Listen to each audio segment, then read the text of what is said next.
Assalamualaikum warahmatullahi wabarakatuh. Waalaikumsalam.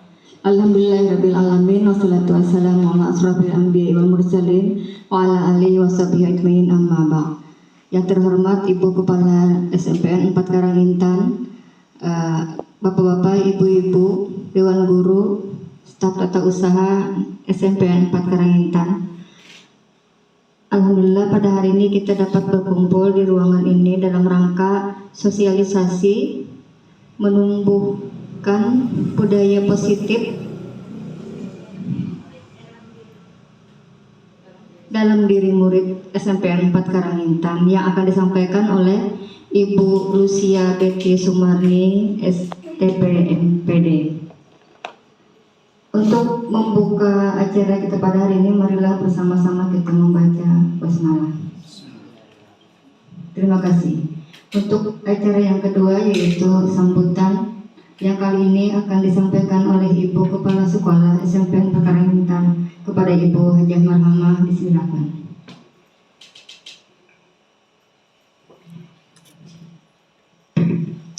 Bismillahirrahmanirrahim. Assalamualaikum warahmatullahi wabarakatuh. Waalaikumsalam. Alhamdulillah wa syukurillah, hari ini kita masih diberikan kesehatan sehingga kita dapat mengerjakan tugas rutin kita. Dan alhamdulillah juga hari ini saya patut berbangga karena kita memiliki, insya Allah kita akan memiliki guru penggerak di SMP Negeri 4 Karangintan ini, dan mudah-mudahan juga nanti akan disusul oleh guru-guru yang lain ya. Karena dengan adanya guru penggerak di sekolah kita, maka saya sangat yakin sekolah kita akan lebih maju lagi. Dan dengan adanya beberapa guru, nanti guru penggerak, sehingga ada kolaborasi ya di antara guru-guru yang ada di sini. Nah ini untuk sementara kolaborasinya nanti akan dipimpin oleh Ibu Lucia Betty. Nanti banyak sekali yang kita kerjakan ya untuk kemajuan sekolah kita. Kemudian salawat dan salam senantiasa kita curahkan kepada junjungan kita Nabi besar Muhammad SAW, dan juga kita mendapatkan syafaat beliau nanti di yaumil mahsyar. Dewan guru yang saya hormati, kemudian juga terutama Pak Materi ya pada hari ini Ibu Lucia Betty yang alhamdulillah hari ini akan menyampaikan berbagi ilmu ya kepada kita, dan nanti kita dengarkan yang bersama-sama, kita pahami dan tentunya akan kita laksanakan di sekolah kita apa yang disampaikan oleh beliau. Dan ini sangat menarik sekali, yaitu menumbuhkan budaya positif dalam diri siswa. Menumbuhkan budaya positif dalam diri siswa ini langkah pertama ya untuk sekolah kita. Nanti kalau semua siswa kita memiliki sikap dan budaya, nah kalau budaya itu berarti sudah sering, selalu ya. Jadi kategorinya kalau budaya itu selalu. Jadi ada skornya di situ, misalnya kan ada apa? Kadang-kadang, sering, selalu. Nah, selalu ini sudah nilai tertinggi skornya. Mudah-mudahan budaya positif ini menjadi benar-benar budaya sekolah kita. Alhamdulillah juga sekali lagi saya ucapkan terima kasih ya kepada Ibu Lucia karena sudah mau itu kan berkenan mengikuti seleksi, dan saat ini dalam pendidikannya pelatihan guru penggerak. Nah ini nanti yang terakhir nanti sudah ditetapkan sebagai guru penggerak, dan itu insya Allah yakin saja kalau kita mengikuti kegiatan-kegiatannya pasti itu akan ditetapkan sebagai guru penggerak. Dan saya merasa bangga sekali ya, sekali lagi, dan nanti benar-benar diikuti, jadi tidak hanya mengerti karena kita perlu kolaborasi. Karena kita di sini di sekolah ini nanti rencananya kan akan ada semacam komunitas ya, komunitas belajar, itu komunitas pembelajaran. Nah, untuk guru-guru, dan komunitas ini kita tetapkan nanti dengan SK, jadi ada SK kepala sekolah. Kemudian nanti kita laksanakan kegiatan itu berkala ya, bisa misalnya 1 minggu sekali guru-guru ya, bisa setengah bulan sekali, bisa 1 bulan sekali. Nah, itu tentukan saja nanti yang mana yang baiknya, yang mana yang nyaman gitu untuk guru-guru kita di sini. Nah, tentunya itu yang dibahas tentang bagaimana kemajuan sekolah kita ya, dari segi akademiknya. Dari segi akademiknya itu berhubungan dengan tupoksi guru-guru ya, apa saja yang dilaksanakan oleh guru-guru. Tahu kita kan semua tupoksi guru itu mulai dari merencanakan pembelajaran, melaksanakan, kemudian membuat evaluasi dan analisisnya. Nah, itu juga dari segi manajerial itu nanti hubungan dengan kepala sekolah, dan tentu saja sangat erat hubungannya ya antara akademik dengan manajerial.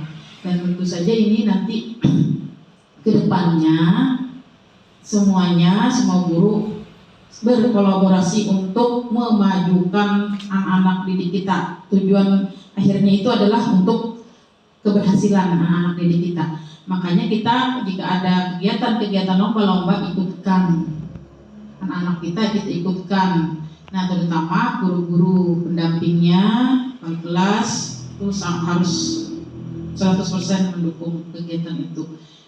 Karena tadi keberhasilan sekolah itu adalah hasil dari prestasi siswa. Nah, itu salah satu tolak ukurnya. Kita berhasil sebagai guru, kita bisa merubah tadi menimbulkan budaya positif terhadap diri siswa, dan juga akan menghasilkan prestasi baik akademik ataupun non akademik dari siswa kita. Nah, ini saja yang dapat saya sampaikan. Saya mohon maaf. Wassalamualaikum warahmatullahi wabarakatuh. Waalaikumsalam. Terima kasih. Baiklah, untuk memasuki acara berikutnya yaitu penyampaian sosialisasi menumbuhkan budaya positif dalam diri manusia. Berkelanjutan untuk Ibu Usia BT Sumarni. Baik, terima kasih Bapak dan Ibu sekalian yang telah menghadiri waktu untuk kegiatan sosialisasi, yaitu menumbuhkan budaya positif dalam diri murid, khususnya murid kita di SMP Negeri 4 Karangintang.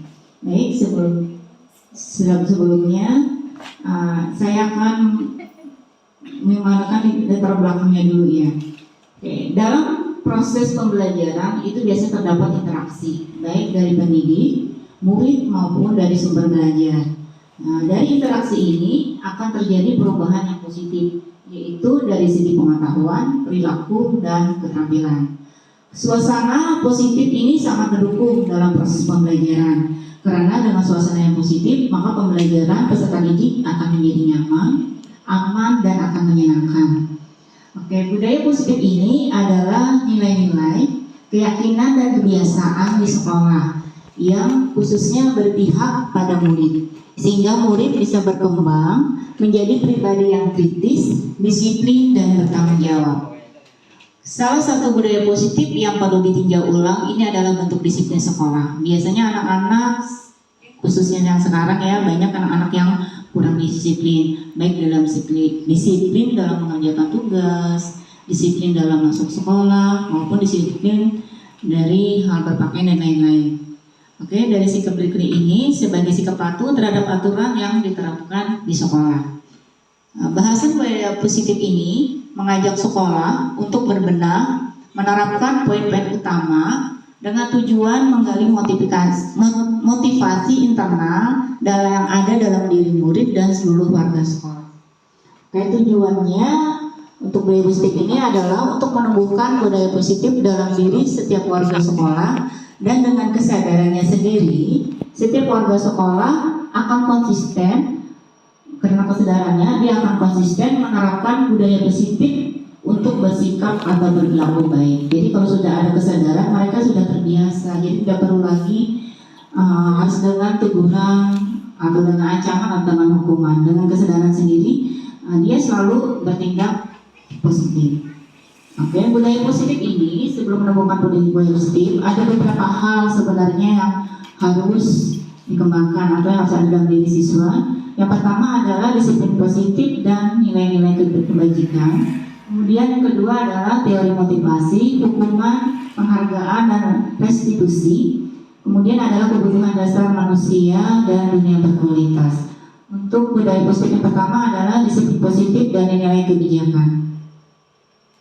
Disiplin positif itu adalah suatu bentuk penerapan disiplin tanpa kekerasan dan ancaman, yang dalam prakteknya melibatkan komunikasi tentang perilaku yang efektif antara guru dan murid. Jadi untuk menyadarkan disiplin positif ini sebenarnya kita tidak perlu melakukan kekerasan atau ancaman kepada siswa, karena dengan ancaman ataupun kekerasan biasanya kalau siswa tanpa kesadaran sendiri dia akan mengulangi lagi perbuatan yang mereka sudah buat. Oke, penerapan disiplin positif murid ini diajarkan untuk memahami konsekuensi dan perilaku mereka. Seseorang yang memiliki disiplin diri berarti mereka bisa bertanggung jawab terhadap apa yang dilakukannya, karena mereka mendasarkan tindakan mereka pada nilai-nilai kebajikan universal.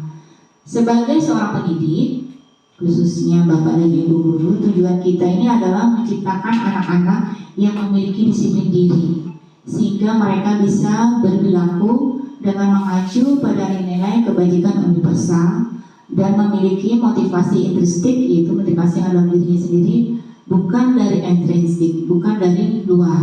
Jadi penuh dari kesadaran diri dia sendiri.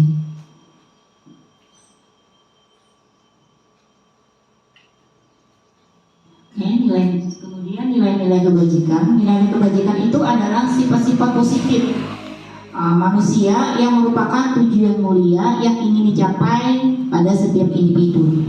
Seperti yang telah dikemukakan oleh Dr. William Glasser pada teori kontrol tahun 1984 yang menyatakan bahwa setiap perbuatan memiliki suatu tujuan. Dan selanjutnya Dian Goss pada 1998 mengungkapkan bahwa dengan mengkaitkan nilai-nilai kebajikan yang diyakini seseorang, maka motivasi intrinsiknya akan terbangun, sehingga menggerakkan motivasi dari dalam untuk dapat mencapai tujuan yang mulia yang diinginkan. Salah satunya adalah nilai-nilai kebajikan yang ingin dicapai oleh setiap anak Indonesia yang kita kenal dengan profil belajar Pancasila. Mungkin Bapak Ibu sudah sering mendengar apa itu profil belajar Pancasila.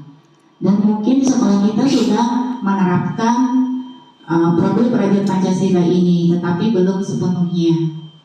Oke, profil belajar Pancasila ini yang pertama adalah beriman, bertakwa kepada Tuhan Yang Maha Esa dan berakhlak mulia, di mana peserta didik ini mempunyai keimanan dan ketakwaannya kepada Tuhan Yang Maha Esa.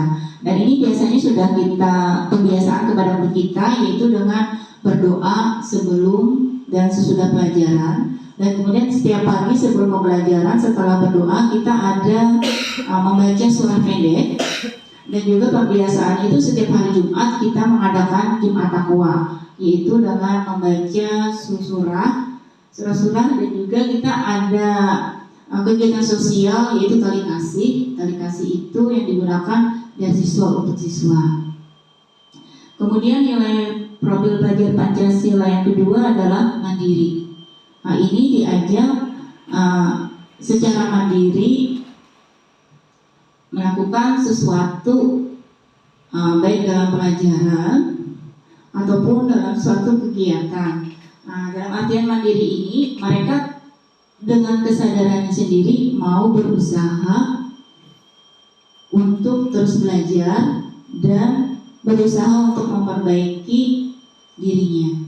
Kemudian bernalar kritis. Bernalar kritis ini mereka mampu berpikir secara kritis, mampu memecahkan berbagai masalah yang mereka hadapi. Kemudian yang kelima adalah kebinekaan global, yaitu mereka walaupun berbeda, di sini kita berbeda-beda suku, ya ada yang suku Banjar, ada suku Madura, ada suku Jawa. Nah, dengan berbeda-beda kita masih dalam satu kesatuan tanpa membeda-bedakan satu dengan yang lainnya. Kemudian adalah bergotong royong. Bergotong royong ini sebenarnya sudah kita terapkan di sekolahan kita ya, dengan melakukan kerja bakti membersihkan lingkungan sekolah. Baik itu kerja bakti biasanya anak-anak setiap pagi maupun setelah pulang sekolah melakukan piket, ataupun kita biasanya melakukannya pada hari Jumat, yaitu dengan gotong royong membersihkan lingkungan sekitar sekolah.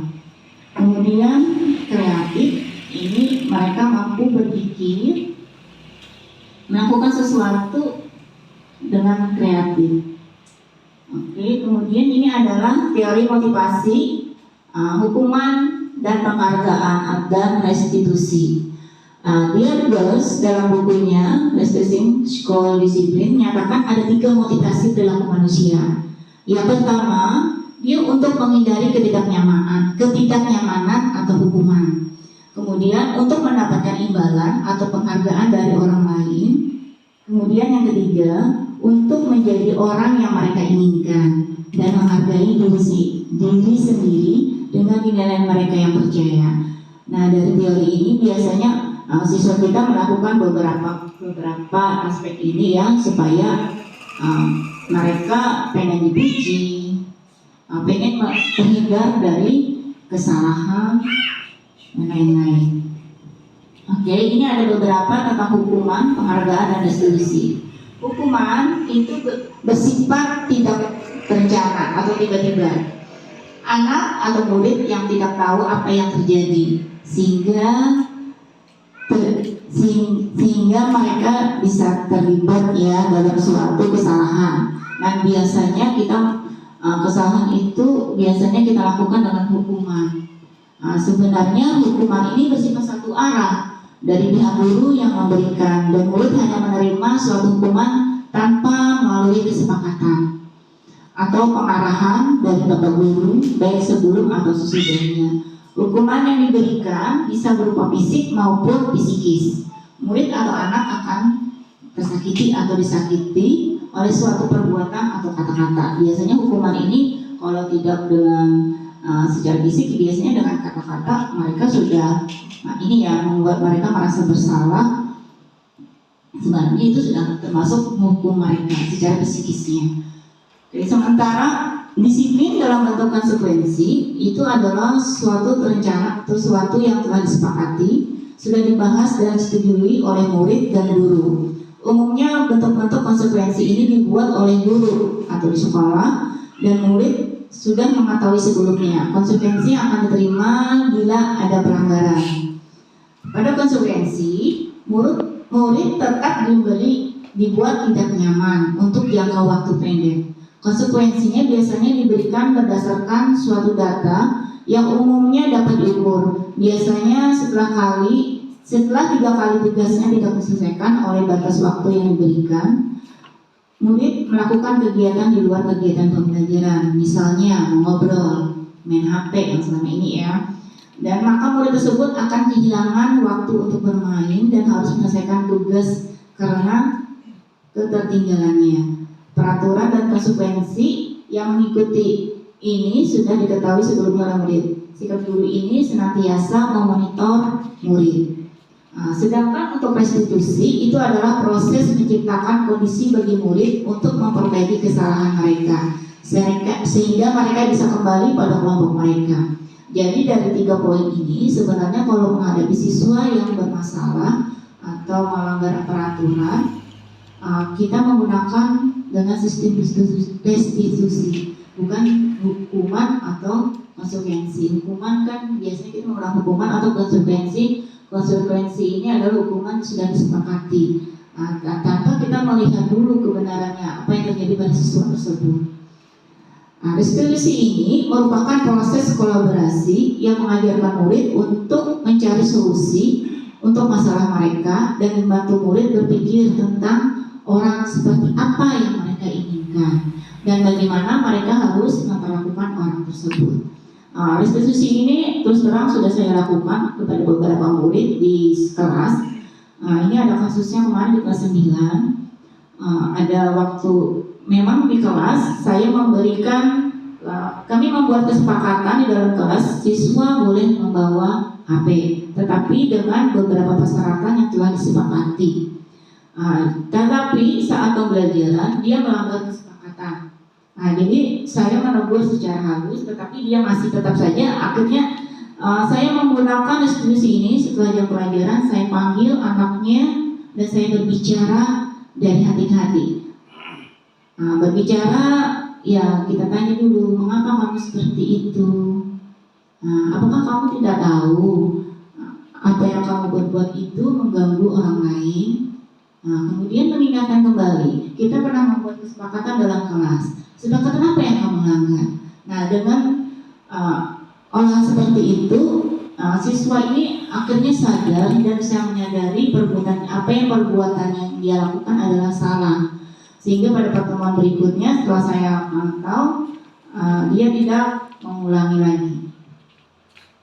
Oke, ini adalah beberapa poin budaya positif yang sudah saya lakukan. Yang pertama adalah keyakinan kelas atau kesepakatan kelas. Di kelas 7, 8, dan 9 saya sudah membuat kesepakatan kelas atau keyakinan kelas. Keyakinan kelas ini bersifat lebih abstrak daripada peraturan yang lebih rinci dan konkret. Keyakinan kelas ini berupa pernyataan-pernyataan universal. Kemudian pernyataan keyakinan kelas senantiasa dibuat dalam bentuk yang positif. Kemudian keyakinan kelas hendaknya tidak terlalu banyak sehingga mudah diingat dan dipahami oleh semua warga kelas. Kemudian keyakinan kelas sebaiknya sesuatu yang dapat diterapkan di lingkungan kelas. Kemudian semua warga kelas hendaknya ikut berkontribusi dalam perbuatan atau mematuhi keyakinan kelas lewat kegiatan curah pendapat. Kemudian bersedia meninjau kembali keyakinan kelas dari waktu ke waktu. Oke, ini adalah contoh kegiatan keyakinan kelas, kesepakatan kelas yang telah saya buat baik di kelas 7, 8, maupun 9. Ini kesepakatannya, mereka tulis apa yang mereka inginkan pada saat proses pembelajaran. Mereka tulis itu kegiatan positif, suasana positif supaya pembelajaran menjadi kondusif, aman, nyaman, dan menyenangkan bagi mereka. Karena dengan kelas yang kondusif, mereka bisa menerima pelajaran dengan baik. Beberapa kesepakatan, yang pertama ada yang menghormati teman. Berarti dalam artian dia tidak berbicara, tidak main-main, tidak usil saat pelajaran. Kemudian menggunakan HP dengan bijak. Itu menggunakan HP hanya untuk mencari sumber belajar atau kegiatan pembelajaran. Di lain kegiatan tersebut tidak diperbolehkan menggunakan HP. Dan biasanya untuk penggunaan HP saya memberitahu dulu kepada siswa untuk hari ini menggunakan HP. Tetapi setelah pembelajaran saya, tolong HP-nya dikondisikan digunakan dengan bijak. Karena kami ada buat kesepakatan seandainya menggunakan HP di luar dari jam pelajaran atau di luar dari materi pelajaran, kami ada kesepakatan HP-nya akan disita dan orang tua yang mengambil. Ini pelajaran saya. Bisa juga nanti diterapkan juga keyakinan kelas yang telah saya buat dan saya tempelkan di kelas 7 ataupun 8 dan 9 bisa digunakan untuk Bapak Ibu guru. Dan Bapak Ibu guru juga bisa juga membuat keyakinan atau kesepakatan kelas sendiri khusus untuk mata pelajarannya supaya pelajaran saat siswa menerima pelajaran jadi kelas itu jadi kondusif. Siswa itu aktif. Siswa itu tidak main-main. Siswa itu benar-benar memahami dan menerima pelajaran yang kita berikan, sehingga kerja mereka kesini tidak sia-sia. Biasanya anak-anak di sini tujuannya belajar tapi mau bermain. Sebenarnya pembelajaran emang tidak boleh terlalu kaku ya pembelajaran sampai bermain. Tetapi kalau yang bermain mereka tanpa kita kontrol, maka bermainnya mereka bisa di luar jalur. Jadi sebagai guru kita sebenarnya mengontrol atau membimbing dan menuntut mereka supaya mereka bisa menggali potensi yang ada di dalam diri mereka. Oke, untuk keyakinan kelas ini ada yang namanya kebutuhan dasar manusia. Manusia sebenarnya membutuhkan kebutuhan dasar, itu sudah pasti ya. Kebutuhan dasar yang pertama dalam diri manusia ini kelima poin ini pasti ada. Yang pertama adalah bertahan hidup. Manusia perlu bertahan hidup. Kayak dengan makan, minum, istirahat ya. Kemudian manusia atau siswa itu membutuhkan kasih sayang dan rasa diterima. Dengan kasih sayang dan mereka merasa diterima, jadi mereka merasa nyaman saat pembelajaran. Kemudian mereka mempunyai kebebasan, pengen kebebasan, tetapi kebebasan sebenarnya kita sebagai guru harus mengontrol kebebasannya, jangan sampai di luar batas ya. Nah, kemudian mereka juga kadang membutuhkan kesenangan. Nah, kesenangan yang mereka gunakan kadang saking keasikannya, kesenangannya mereka over ya, kelewatan, sehingga bisa mengganggu teman-teman yang lain. Nah, selain kesenangan ada namanya penguasaan. Mereka pengen menguasai, baik misalnya pengen dipuji, pengen diperhatikan, ataupun pengen diterima. Nah, selain kebutuhan dasar manusia, ada namanya 5 posisi kontrol. Sebagai guru, kita kadang menggunakan 5 posisi kontrol. Oke, dari 5 ini ada penghukum, pembuat rasa bersalah, teman, pemantau, dan manajer. Mungkin kelima-limanya sudah kita terapkan di sekolah. Bapak Ibu pernah menggunakan yang mana dari posisi kontrol yang saya tampilkan di 5 poin? Semua. Oke, Bapak Ibu. Menghukum pernah, membuat rasa bersalah pernah, sebagai teman pernah, memantau saja pernah, menerima. Oke. Semua Bu. Oke, semua sudah pernah. Nah, menurut Bapak Ibu, mana yang lebih bagus kita terapkan sekolah kita? Mana yang lebih bagus kita terapkan dari 5 posisi kontrol ini, kita sebagai guru? 3. Oke, yang lain? 3. Oke. Tergantung. Memantau aja kan. Ya, situasinya. Posisi kontrol ini sebenarnya bagus kita sebagai manajer. Iya. Maka manajer ini maksudnya kita sebagai manajer kita mengontrol dan menyadarkan siswa tersebut. Kita tidak menghukum baik dalam sejak fisik maupun non fisik tadi ya. Dan kita tidak membuat anak itu merasa bersalah. Karena siswa yang membuat merasa bersalah, akhirnya dia akan tidak percaya diri. Sama dengan menghukum dalam artian misalnya anak itu tidak bisa menjawab, kita hukum dengan soal-soal terus, itu pun namanya menghukum. Ya, kemudian membuat rasa bersalah. Misalnya kita dapat ucapan saja atau kita tegur di depan umum, membuat juga mereka merasa bersalah. Nah, sebagai teman ini sebenarnya bagus, tapi tidak terlalu bagus juga. Kalau teman kadang siswa kita menganggap kita pengaruh teman, jadi kita seenaknya sendiri ya, tidak menghargai, tidak melihat batas-batas sebagai siswa dan sebagai guru. Nah, untuk pemantau ini kita hanya melihat saja, melihat siswa bagaimana perbuatan siswa itu. Nah, tetapi untuk manajer ini adalah kita mengatur seperti yang saya jelaskan pertama tadi tentang sistem restitusi. Jadi kita memanggil siswa tersebut, setelah memanggil kita menanyakan apa permasalahan yang mereka hadapi, bagaimana latar belakang permasalahannya. Kemudian kita memberi masukan dan memberi masukan atau nasihat supaya mereka menyadari dengan kesadaran sendiri dalam diri dia sendiri tanpa kita beritahu, dia secara otomatis menyadari kesalahannya. Itu adalah posisi kontrol sebagai manajer. Nah, posisi kontrol sebagai manajer ini ada namanya segitiga restitusi. Nah, jadi dalam melakukan posisi kontrol ini kita melakukannya dengan segitiga restitusi. Segitiga restitusi ini ada 3 tahap. Yang pertama adalah menstabilkan identitas. Pertama kita harus menstabilkan identitas, yaitu kita menanyakan kalau setiap orang itu pasti melakukan kesalahan. Kemudian kamu bukan salah-satunya orang yang pernah melakukan itu. Jadi kita membuat mereka itu berbicara dulu dengan kesadarannya, mengakui kesalahannya, bertanggung jawab atas perbuatannya. Kemudian yang kedua adalah validasi tindakan yang salah. Ini dengan beberapa pertanyaan, misalnya kamu tentu punya alasan mengapa kamu melakukan hal tersebut.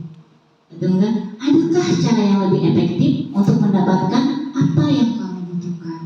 Itu adalah pertanyaan yang sekiranya membuat siswa itu mau menyadari dan mengungkapkan permasalahannya.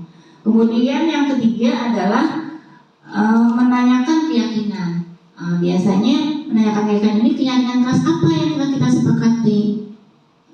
Kemudian kamu ingin menjadi seperti apa. Nah, jadi dengan kesepakatan dan keyakinan yang telah dibuat bersama, kalau mereka melanggar, otomatis mereka sudah tahu dong konsekuensinya seperti apa ya. Oke, dari sini apa ada yang ditanyakan Bapak dan Ibu guru? Di sini aku tanya Mbak, supaya ibu.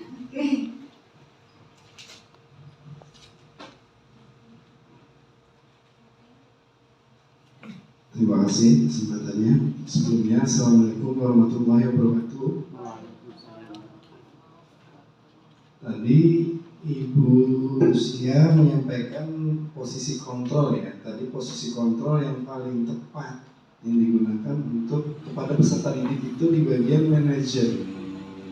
Jadi Ibu sampaikan pada bagian ini tanpa kita kasih tahu, tanpa kita tegur, dia sadar sendiri si siswanya.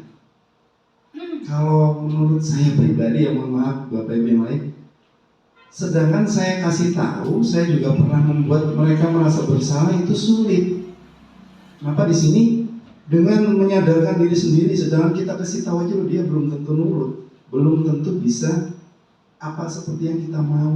Misalkan dalam penegakan disiplin kerapian saja, saya sudah tegur, saya juga sudah berikan sanksi yang tegas seperti merapikan, meskipun motongnya rambutnya nggak terlalu rapi, itu kan teguran keras ya kalau menurut saya, agar dia ngerti. Itu pun udah ada contoh, tapi yang lain masih aja seperti itu. Apalagi Ibu sampaikan tadi tanpa kita kasih tahu, dia sadar sendiri kok kayaknya sulit banget gitu, kayaknya sulit banget.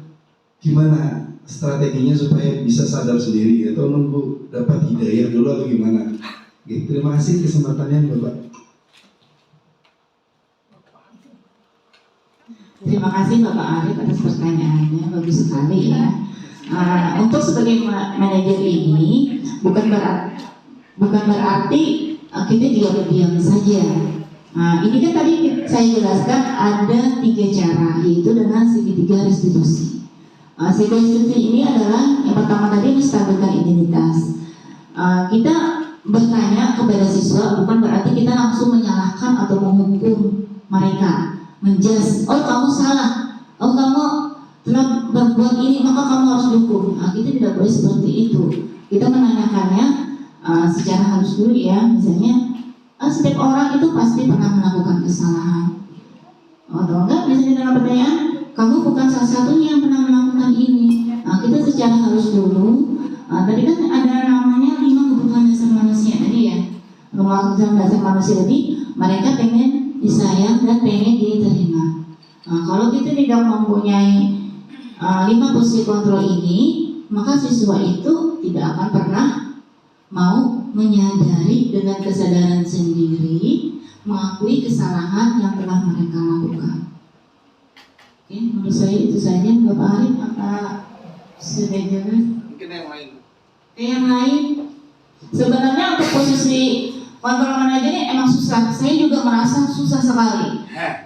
Apalagi siswa sekarang ini maunya diajar, dihukum, atau dikasih penghargaan, atau dibuat merasa bersalah, atau kita sebagai teman, atau kita memantau saja.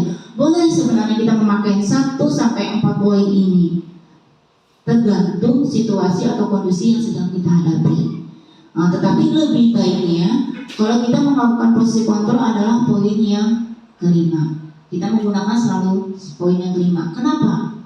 Karena dengan poin kelima tanpa ada hukuman, tanpa mereka bersalah, tanpa kita sebagai teman yang dekat banget ya, atau kita hanya mantau saja. Dengan manajer ini kita mengontrol siswa itu dari awal, dari pertama mereka rasa kesalahan sampai mereka mau bercerita, menyadari kesalahannya.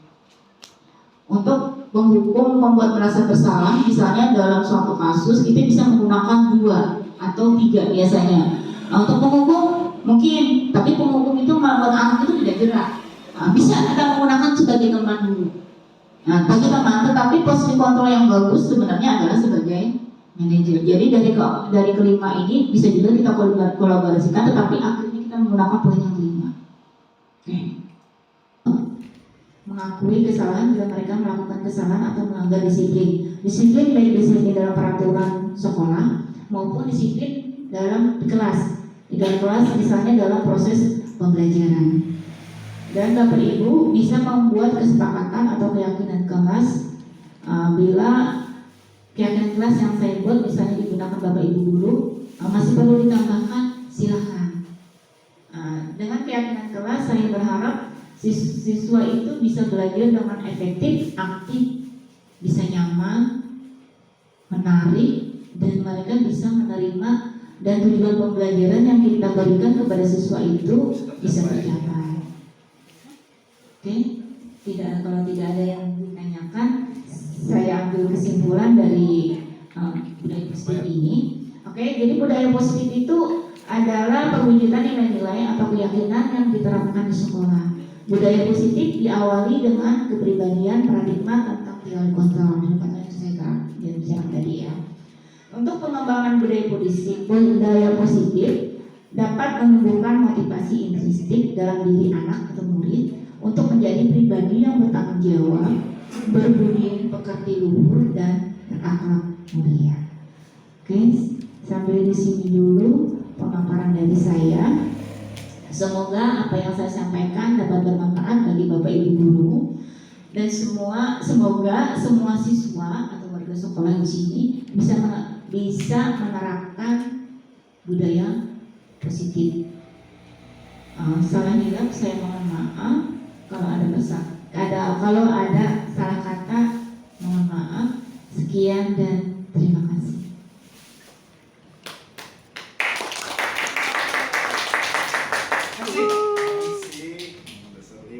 Terima kasih. Demikianlah sosialisasi yang disampaikan oleh Ibu Lucia Bekti Sumarni.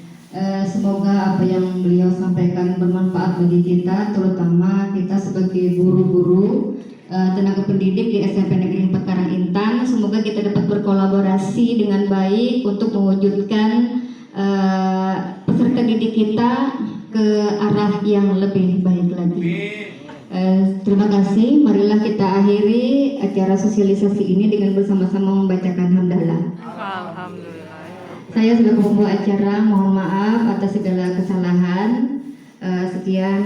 Wassalamualaikum warahmatullahi wabarakatuh.